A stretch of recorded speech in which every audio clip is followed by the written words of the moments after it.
And welcome back to another exciting episode of 20 Minutes with Chad, Season 8, Episode 2. Hi, Chad. Hey, how you doing? I'm surviving my middle age era now. Yes, how does it feel to be 40? Why don't we start there? Okay, well, it's interesting. I know people always like when you hit 40, you start feeling stuff, and I'm like, I hit 40, and that's no lie, my body starts hurting. Like I was already getting hurt sore and everything, but old age and cold weather does not agree with me. I would say you've been hurting before 40, though. Yeah, I'm like my knees especially, but more my back and my hips, dude. That's where it really fucking hurts.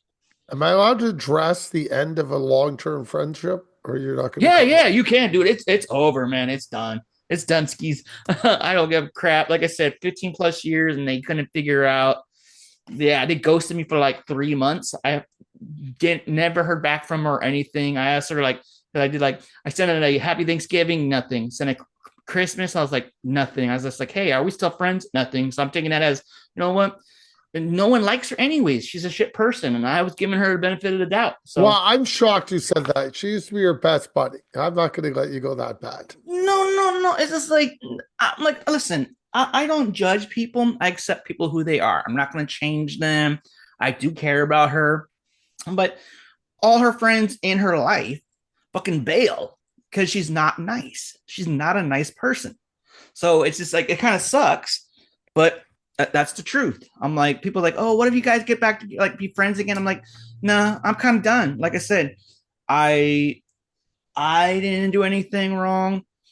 If she needs to fix herself, whatever, go ahead. I'm 40 years old. I'm not going to do fucking high school bullshit. So I got too much stuff I have to do anyways, like especially with my writing and getting my career back on track. Okay, that's where I wanted to go next. Perfect. Mm-hmm. Chad's the You've master of written a, segues. yes, he is. Chad has done a lot of script writing lately and discussed online a lot of script writing. Well, it's more vague because I don't want people to like rip off my ideas. But No, no, I'm yeah, not worried about the ideas. no, I'm no, just no. It's saying we like have all this stuff written. Where, fine. again, every time we're on this show, I'm going to ask, what are we doing with it? Well, the first one, like my script that I'm doing, well, both of my scripts, but my script that I was doing, like I've been working on maybe November when I came up with the idea, and then I started treating it like a job where I would wake up because I always write every day. Every day I write no matter what. Nothing was like for 2 years straight. Nothing was like being cohesive. But the story finally came up and I liked it. And I was just like, okay, wrote it, gave myself deadlines. I finished the deadlines. Like I'm currently doing a final revision of it starting next week because I'm already ahead of schedule. It's a comedy feature that I'm going to write, direct, produce. My friend Andrew Hooper, he's co-producing and editing it for me. Like I can't show the scripts till maybe February because I have to pay for US copyright and the WGA registry so I can have the copy written. So that's like $100 right there. And then do my taxes in February because I'm supposed to hopefully get 1,200 back. And that's going to go into my forming a single member LLC for the script so I can start raising funds Sorry, for it. what's an LLC? It's a limited liability company, and Got it. basically, there's a thing called single membership. Basically, it's me, they tax you like you're a sole proprietor, but you have all the protections of an LLC. So someone just can't just randomly fire you and like not fire you, but sue you and all that shit. Because they basically you could still do with an LLC, you could, like that. You still could do independent contractor contracts and stuff like that. So it's not like you're not paying unemployment, all that bullshit, and all the other taxes to go with it, the state. So but everything comes to you as a taxes where I can just tax it as a sole proprietor and worry about it. Because we're trying to raise, my goal is to raise about 10 grand and then shoot it sometime between May to July for 9 days. And in March, I think we're going to do some location scouting because Andrew's going to Thailand in April. So I can't really do anything that during that time. So I have to do that. Um, but yeah, like that's one thing, and because I'm ahead of schedule, because I have to have money to copyright and stuff, and I want to go through the revision one more time because I showed like two people the revisions, and they're like, "This is probably the most best script that you wrote." like has the humor, sweetness, and empathy. And I hate saying that because it makes me sound like I'm getting soft in my old age. You're Because not. so like that. But then I reached out to a TikTok creator about adapting his videos into a feature, and he said he really didn't have no time or resources to do it. He wanted to do before because he's also an actor and he's busy with his own business. He says like, hey, just so I'm trying to do a screenplay treatment for that, like what I see going in and how to make it in a movie, and then have us write together because he has some good videos and stuff where my chunks where I'm bringing in it's like the beginning and then the end, and then he could put all his little ideas in the middle and stuff. It works. So that's the other goal. So if I could do 2 features this year, that'd be kind of nice because I could see it doing that one for maybe 15 grand, maybe. So I'm like trying to keep everything low so I could make a profit off it after we make it because I know these 2 projects would be really, really good. But yeah, I've just been writing that, and then I have 1, 2. See last card detail, ink and seek, postmate. So I have 3 other feature screenplays that I have like outlined and summarized. So I'm trying to finish one of those by the end of this year too. So I have like a couple of screenplays ready. I have a couple of pilots too, but everyone, I don't know. I just don't. Let's see, remind me later. So I have my computer telling me to do like you got to do this, and I'm like, no, I'm not.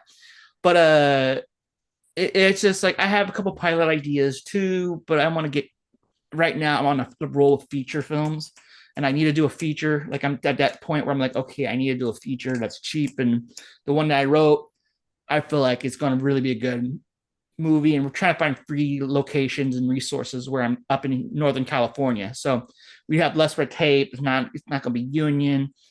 I have to have a budget because I'm flying an actress out from Vegas. I have another one that lives in Reno, and then Oh, I know I'm who trying to one of them pull. is then. What happened? I know who lives in Vegas. Right. And then 2 people from LA I want to fly up to that do like some small roles, kind of because they'd be funny in those roles. But yeah, Weird. so I like didn't hear any Canadians coming on this shoot. that's expensive getting from someone from Canada to here. It's Maybe my next one. $450. That's a lot. That is true. That is a lot with the budget. Plus, then I have to like because I have to pay everyone too. So it's like No, thinking, not a cent. well, I have to buy paperwork legally to do it instead of I'll California. do it for $1. That has to be minimum wage. So it's like that's the thing. A lot of people don't understand where like you do an LLC and you have to do minimum wage is like 16.50 an hour. I thought it So I was try 20 to like, bucks. only for fast food. Oh, okay. Yeah, that's why so many people were so butthurt about it because food service was getting 20 bucks and you still have people in the state of California like the minimum wage is 16.50.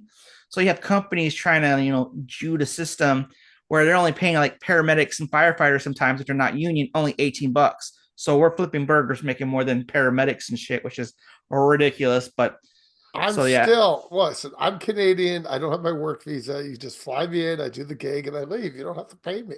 No, because like you have to do it with paperwork. I'm one of those people where I'm like paperwork centric because I don't want So to I'll get just audited. forget to cash my check then. Because it's like no matter what, they'll look at it because they have to always.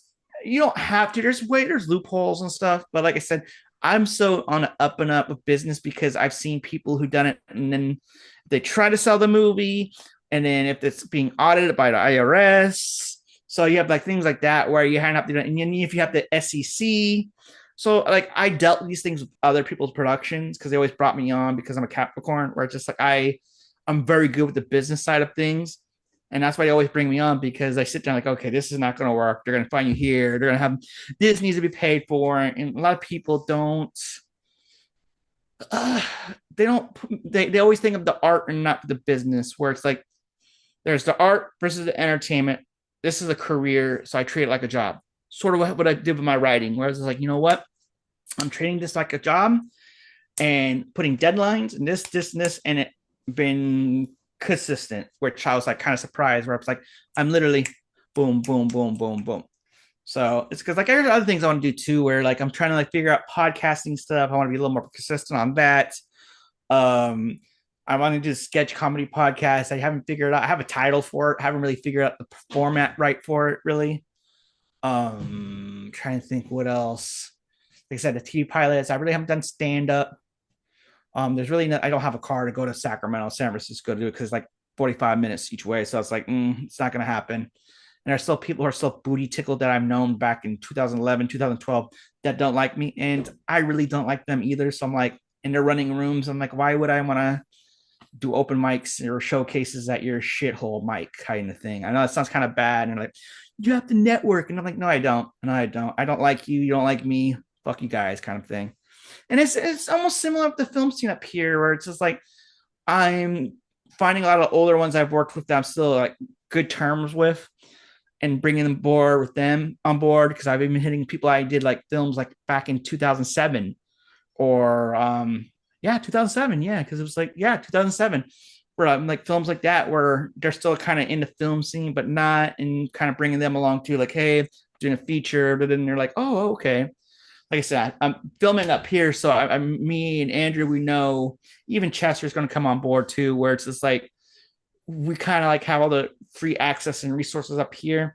So I really just have to raise a budget to pay the cast, the crew, the camera equipment that we want, and then the hair, makeup, and wardrobe because there has to be a hair and makeup for at least for my character, where I'm not a gifted makeup artist and I need someone to do the makeup and the wardrobe and the different colored wigs and stuff that I need for it and everything. So yeah, it's gonna be interesting. It's gonna be a fun movie, but it's just there's a lot of thought process behind it.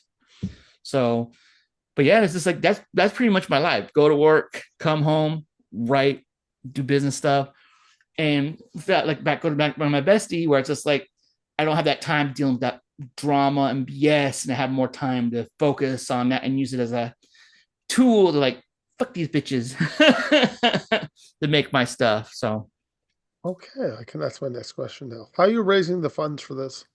Because if you're um a Canadian, you get a free grant if you apply for it. yeah, So, no, exactly. And we have things like that similar here, but the problem is it's the same with the UK even, where it's just like the grants here are all like social awareness, culture, like very liberal stuff, where it's like I'm like it's not focused on a minority group or anything, even though it deals with those themes. It's not so. And then I'm also a middle-aged white guy. I know that sounds bad, like, ooh, middle-aged white guy, and they're like, nah, hard pass. We're probably like I'm gonna try to probably go to some friends who, well, not friends, but friends of friends who have businesses like dentists and stuff. It's like, hey, this is what we're trying to do. You'll get like this. There might not be a big money return, but we're only shooting this for like 10K. This is the budget what I'm looking for, kind of thing, where it's like it's smaller. And so it's just like, because I'm not really paying myself as the director or the actor even, but I get a bigger point percentage when the money comes in. So there's things like that when I'm working on. But some people are like, oh, let's do a Kickstarter. And I'm like, yeah, I'm not a big fan of Kickstarter anymore. Indiegogo, everyone does that. And it's just like they take a percentage of it, which is stupid, where it's just like, why not? Especially if it's $10,000, where it's like someone could be like, hey, uses a write off or something like a business or something like, oh, here's $2,000, here's a write off kind of thing. So that's the route I'm trying to go for. If it was like bigger, we'll like have investors and stuff kind of thing, but nah, everything's going to be very low budget to make a profit off type thing. At least going to be some kind of return of investment. well, I would hope so. Well, There'd be yeah. no point to have that without a return Oh, on no, that's the investment. thing is this like that's the thing where a lot of people don't get there's this is like I'm looking at this not gonna be like financially rewarding. I'm not saying to like undercut myself. Like it's not gonna be it's not gonna go to the box office and make $60 million. Like I'm looking at it like keep it low, 10 grand, 15 grand, make about what half a million, then that'd be fine. Like if I could make that. But it's just like I'm fine if I can make between 60 to 100K for it, like the film, because then you have to break the points and all that stuff. That's livable. So it's just like if you're making some return investment, it's more than 60K is more than 10 grand. So you're almost making doubling what you're doing. So that's how I'm looking at it. I'm trying to be smart about it. Where yeah, we're shooting on the cameras where it's like raw, where we can transfer if we want to do like on the big screen. But my goal is send to film festivals, like legit film festivals, then send to legit reviewers and stuff like that, like bigger reviewers, like big reviewers, and then do something like either direct to consumer release or a Tubi. I don't want to do Tubi really, but you never know. If an LLC, we could have someone like search like pictures or something like, oh, this is like this might be something we could make this go on to movies and make money and stuff like that. So I'm looking at like as a business strategy more too. It's like it's a good script. I'm creative, but I'm like, okay, I need to step up my thing where it's just like the past few years nothing was going on, and I have people like I'm not like a competitive. Like, I am a competitive. I'm not an envious or jealous person. It's just like seeing people I work with getting more advanced careers. They're not making a lot of money, but their careers are advancing, and I want to be a little more my career be a little more financial career stability. So like if I can make like I told my mom I was like I am told her this like if I can make 60 to 80K a year as a filmmaker or as an artist, I'm happy. I'd be fine. I mean, that's just a minimum, but I want to make more. But it's just like that is a livable thing. If I could make a movie and stuff and live off of it after all the percentages and paying people back and all that stuff, I'm fine. I'm like, at least that my shit's getting out there. So that's the goal and the strategy. Wow, that's a lot to work with there. That's what I'm saying. A lot of people are like, "Whoa, you're really into it." I'm like, "Yeah," because I don't sit around with my thumb up my ass. Where it's just like, what people don't get, and this is what kills me, is just like everyone tries to get an LLC or a corporation or a production company, and this is one thing I learned through going up the ranks is why are you getting production stuff for like production company? Because production companies are like, oh, we're gonna do 3 or 4 movies and we have this budget and da da da, and we're an LLC, but you're not guaranteed after that first movie what's going to happen to the other 3 movies. Like, what if nothing happened? So you basically create a production company for nothing. Where what I'm doing is I'm LLCing the script slash movie, so it's its own entity, it's its own project. So it's like the money is only going in there. Because if an LLC, that movie has its own bank account, business account, its own EIN number, everything like that. So it's you could funnel it out to other people and have the records and stuff, where it's not just going grouped into something. And then, like I knew 2 people who had a production company and they're doing 4 movies, and they were basically had their own investors, but they were screwing themselves each other over, saying, "Oh, 10,000 is going in this movie, 15,000 is going in this movie, 20 is going in this movie," but the other person's like, "Oh no, I'm putting 5,000 of that 20 into this other movie," and their movies look like shit. And it's the movies that we're talking about the other day via text. I'm not gonna say the name of the movies or the people behind it. That's what they did, and because I came in and I'm like, nah, this ain't gonna peace out. This ain't gonna fly, kind of thing. And they all get booty tickled, like, oh, you're an asshole. You don't know what you're talking about. Now they're fucking broke with shitty movies where it's just like, hmm. So that's where Okay. I'm at with that. Let's touch on the thing we're not allowed to discuss. What is that? The filmmaker we're not allowed to discuss. Or filmmakers in general, plural, but Okay. it's just But yeah. this person we're talking about is making films. Yeah, but they're shit. So they're not going to get past a certain level. You see, that's the thing where everyone's just like, if you want to be a hobbyist filmmaker, yeah, go ahead, do what you want. But if you don't want to advance your career, you're not going to have Netflix come knocking on their door and like, hey, if we like your shitty movie, we're going to pay you 15 million to make another shitty movie. So it's just like that doesn't really happen. So, and there's so many movies like that now where everyone thinks, oh, I'm gonna make a movie and just put it out there and everyone's gonna fucking like it and stuff. They don't have a return of investments. Studios always like if they want to do studio stuff, they want to see a bit profit. They want to see a return of investment. They're not because that's what it is. A lot of people don't realize like filmmaking. I love filmmaking as an art form and as a business person, but a lot of it is just money laundering. That's what it is. Like that's what films are for. You have all these foreign investments coming in, and that's cleaning the money. And it's like one of these filmmakers that I know who says he's like, Hollywood is a brothel in a casino behind an alleyway of a Arby's restaurant, and it's very true. These people are sketchy and shady. You can still make movies. There's people who make movies as a art form and still make money. It's just you don't have to have Hollywood. You don't need a system. And you can see it now where it's getting decentralized. It's basically imploding. And basically, the future of filmmaking, at least, is going to be indie films, direct to consumers, because there's too many streaming platforms that are kind of merging in together and being bought out and all this different stuff where they should have like separate business models where like let Netflix be Netflix, let Amazon be Amazon, let Apple be Apple, and let people just kind of like basically it's like in America it's turning into fucking cable TV again because they're picking up everything. And it's just like, oh, and there was a article the other day that said Americans, what was Americans, and that's a whole different can of worms too. It's not internationally, it's domestic, where 24% of people was down from streaming views because people are like they're charging hella money for streaming networks now. Where, for example, Apple's still like $9.99. They're almost like the HBO of what HBO used to be in the like 1990s. But yeah, people like Disney charges $19.99, and then you can't share passwords, so you have to pay another $10. So you're paying 29 something for that. Or HBO is like, oh, you could pay $16.99, but if you want this package, you have to get $19.99. But this package is $24.99. So it's becoming like freaking TV, and people are sitting there like, why am I paying 5 subscriptions coming out like what originally cable was like 100, $200 a month? What's the point of that? So not have a good streaming service or something, because like I have Netflix, but I let my mom use it. I use Amazon Prime and I have Paramount Plus on that.